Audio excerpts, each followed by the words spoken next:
alam naman natin ano, na ang cycling is a sport na hindi elite. No? So, ang nagsisimula yan, actually, nung mga bata tayo, di ba, matuto ka lang magbisikleta, dami mo nang matututunan, no?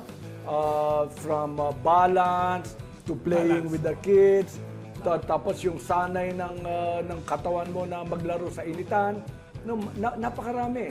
And it will give, parang boxing din yan, Jerry, no?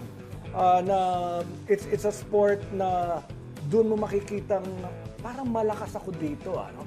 Malakas ako dito, ang opportunity, hindi kailangan may bayad, kailangan mo lang ng bisikleta, no? Kanya napakarami nating mga siklista na nauhubog, alam mo kung saan?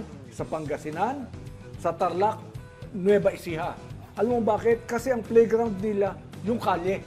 Okay. Dahil napakahaba ng mga kalye, umaakyat sa mga bundok, dito natin nakikita na ito ang nagiging playground ng mga siklista at a very, very young age.